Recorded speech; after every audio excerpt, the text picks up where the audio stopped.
Salut à tous, c'est Quentin, on se retrouve aujourd'hui pour une nouvelle vidéo bourse. Aujourd'hui, on va voir 5 points les amis.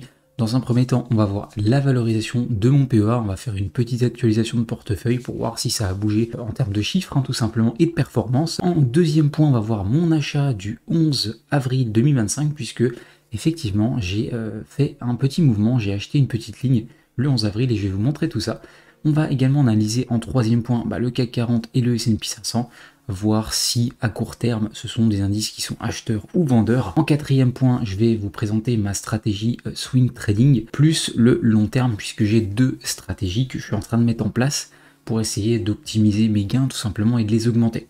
Et en cinquième et dernier point, on va voir mes objectifs de gains annuels, mine de rien qui sont assez ambitieux, c'est pour ça que je dois prendre plusieurs types de stratégie et donc plusieurs types de risques tout simplement. Bon les amis, du coup on est parti avec la première slide qui est la valorisation de mon PEA. Alors je suis désolé, je mets la caméra où je peux, c'est-à-dire qu'il n'y a pas trop de place sur cette slide, donc bon, j'essaye de la bouger où je peux tout simplement sur la slide. Donc on est parti du coup, j'ai investi un total les amis de 19 100 euros depuis que j'ai ouvert ce PEA, donc le 4 septembre 2024, pour ceux qui arrivent sur la chaîne, vous le savez pas forcément, donc je le réexplique.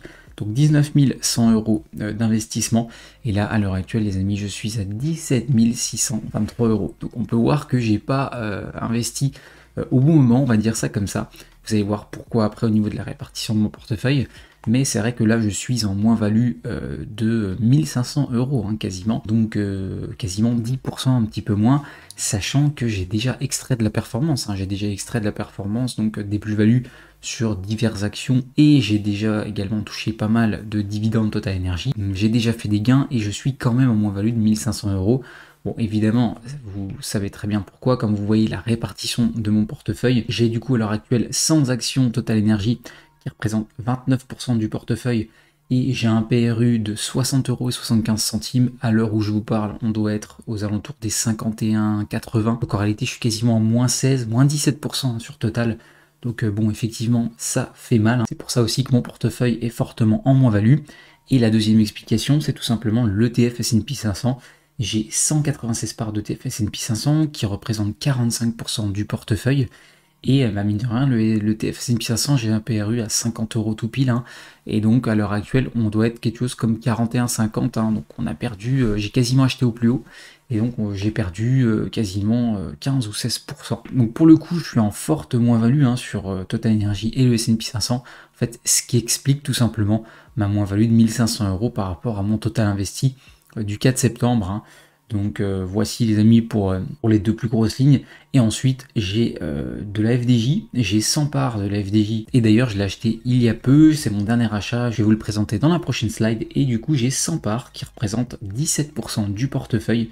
Et j'ai également un petit peu de cash lorsque j'ai vendu 71 actions Total Energy. Donc ça représente 1503 euros et ça représente 9% du portefeuille. Donc on peut voir que je suis bien investi et j'ai très peu de cash. Il va falloir que je commence à réalimenter mon PEA si je veux effectuer des petits achats tout simplement. Alors on passe directement à la deuxième slide qui est mon achat du 11 avril 2025 sur PEA. Et donc c'est un achat les amis, comme je vous l'ai dit, de la FDJ. J'ai acheté 100 titres à 29,82, donc le 11 avril, et j'avais également 16 centimes par action de frais, donc ça comprend tous les frais. Ça comprend la taxe sur les transactions financières et également les frais que me prennent Bourse Direct, donc on est à 16 centimes de frais, et donc du coup, ce qui me donne un PRU net, on va dire, englobant les frais plus le prix d'achat, à 29,98. Donc grosso modo, un prix de revient de 30 euros. Et donc du coup, vous pouvez voir ici la preuve sur l'historique de compte, comme quoi j'ai acheté cette action avec tel prix et tel frais, tout simplement. Donc on peut voir ici, sans action 29,82 et la taxe sur les transactions financières de 11,93. Et en fait, dans l'achat ici, il compte les frais, parce que vous pouvez voir que 29,82 x 100, ça fait 2982 et non pas 2985,80. Et en fait, il y a 3,80 de frais Bourse Direct, plus du coup la TTF qui est à 11,93, ce qui nous donne du coup 16 centimes par action, soit à peu près 16 euros sur les 100 actions tout simplement. Alors les amis, avant de passer à la prochaine slide, je vais d'abord vous montrer pourquoi j'ai acheté FDJ, parce que j'ai pas acheté la Française des Jeux comme ça par hasard. J'ai acheté la Française des Jeux du coup le 11 avril, donc juste ici, tout simplement parce qu'on était sur, comme vous pouvez voir, un jour ou 2 jours avant, sur un croisement de moyenne mobile 2 jours, 12 jours.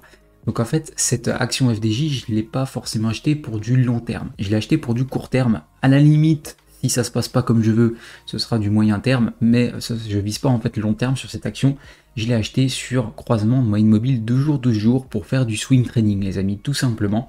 Puisqu'en général, quand il y a croisement de moyenne mobile 2 jours, c'est ce qu'on va voir après dans ma stratégie. Il y a de fortes chances qu'on parte à la hausse. Et donc du coup, là, ici, on a une belle configuration.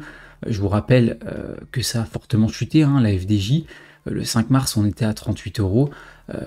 Il n'y a pas longtemps, on avait même fait un plus bas à 26 euros. Et là, à l'heure actuelle, on est revenu à un peu plus de 30 euros. On est à clôturer à 30,24 hier. Et donc, c'est une action que je ne veux pas garder à long terme, tout simplement parce que l'État est actionnaire. Et quand l'État est actionnaire, c'est pas bon du tout. Je ne conseillerais jamais d'acheter des valeurs pour le long terme quand il y a l'État qui est actionnaire. Alors évidemment, je ne donne aucun conseil en investissement. Mais en termes général, les entreprises où l'État est actionnaire, il faut éviter. Ou alors, à la limite, si on veut faire du swing trading comme moi sur du court terme, il n'y a pas de souci. Par contre, sur le long terme, personnellement, j'évite, c'est pas très sain. Et donc, du coup, croisant de moyenne mobile 2 jours, à l'heure actuelle, voilà, on est sur une petite plus-value, je crois, d'1%, hein, pas plus. Mais effectivement, on attendra hein, qu'on continue de monter, tout simplement, si on veut continuer de monter. Et si ça se passe pas comme je veux, je patienterai. Et pour patienter, on a le dividende hein, qui compense, tout simplement, le dividende qui est assez énorme, que je vais vous montrer tout de suite. Alors, comme je vous le disais, du coup, pour nous faire patienter, hein, si jamais la FDJ ne monte pas tout de suite, on a tout simplement, les amis, un dividende donc avec un rendement de 6,7% par an, hein, donc ce qui est assez intéressant, et du coup un dividende de 2,05, donc sachant que j'ai acheté 100 titres, j'aurai normalement 205 euros sur les 3000 euros que j'ai mis, hein, donc quasiment soit 7% de rendement, donc c'est très très bien. Et donc le dividende est détaché le 27 mai, sachant qu'à l'heure actuelle on est le 18 avril, donc dans un peu moins d'un mois et demi on touche le dividende et il est payé le 3 juin. Donc si jamais ça se passe pas comme je veux, je patienterai sur la FDJ tout simplement en attendant de toucher le dividende, et lorsque j'aurai touché le dividende, si la FDJ revient soit à mon cours d'achat, soit un petit peu plus haut, je vendrai et j'encaisserai tout simplement quelques petites plus-values. Alors les amis, troisième slide, c'est une petite analyse rapide hein, du CAC 40, puisque c'est une analyse journalière, hein, tout simplement. On peut voir qu'à la clôture d'hier, à l'heure où je vous tourne cette vidéo, nous sommes vendredi, il me semble que les marchés boursiers sont fermés aujourd'hui. Et donc, vous pouvez voir qu'on a eu il y a peu un croisement de moyenne mobile 2 jours hein, à l'achat sur le CAC 40. Donc, potentiellement, cet acheteur, c'est aussi pour ça que j'ai acheté la FDJ, parce que le CAC 40 potentiellement peut repartir, si bien évidemment les tensions se calment un petit peu du côté de Trump, parce que s'il fait des mauvaises annonces, croisement de moyenne mobile 12 jours à la hausse ou pas, le CAC 40 va repartir de plus belle à la baisse, hein, bien évidemment.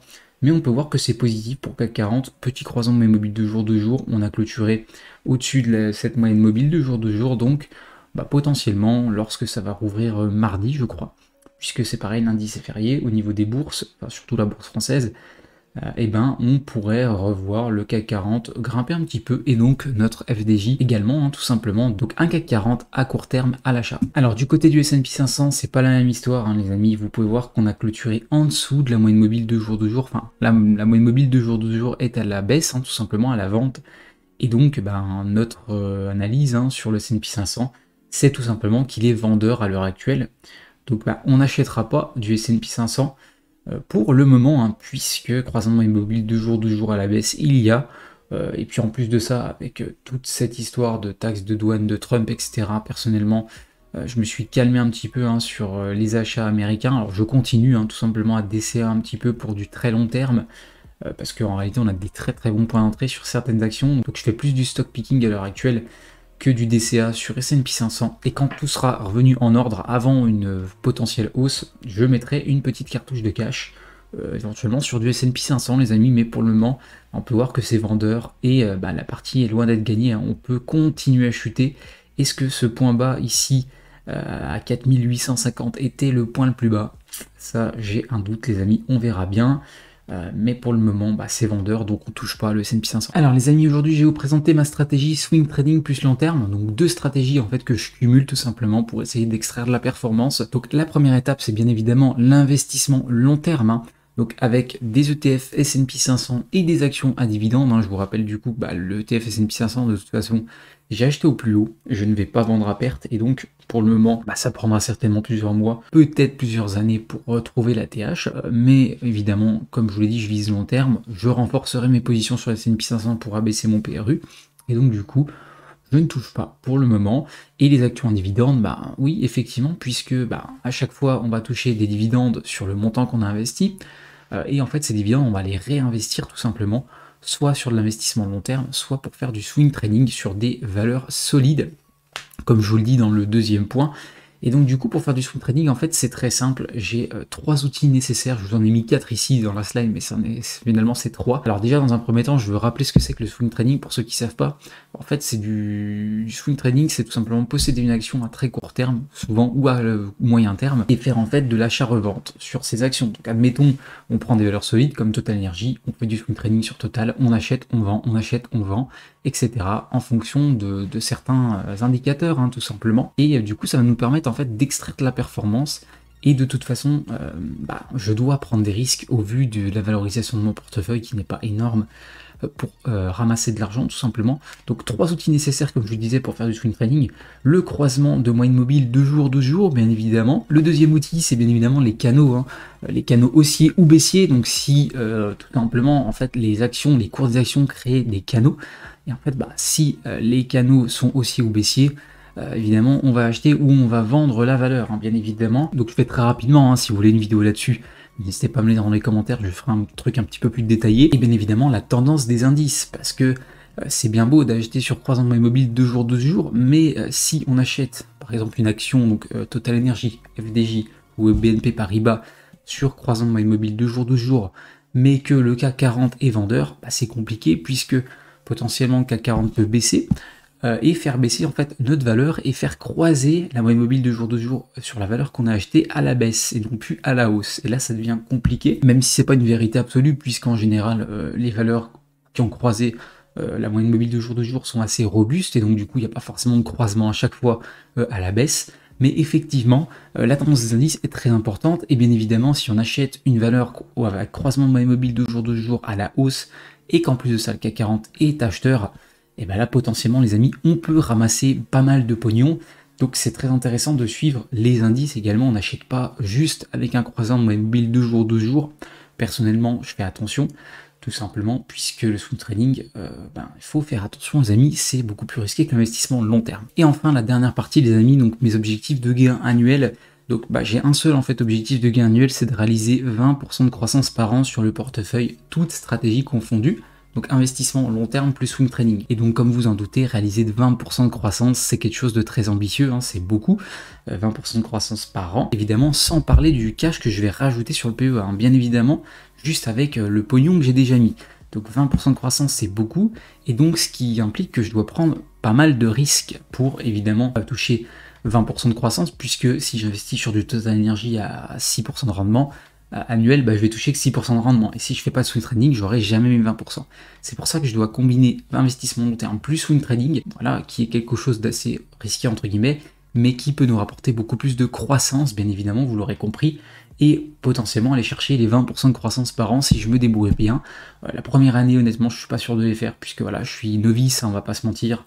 Je suis novice, j'ai eu des mauvais investissements, enfin j'ai fait des mauvais investissements à la base, j'ai eu des mauvais PRU tout simplement.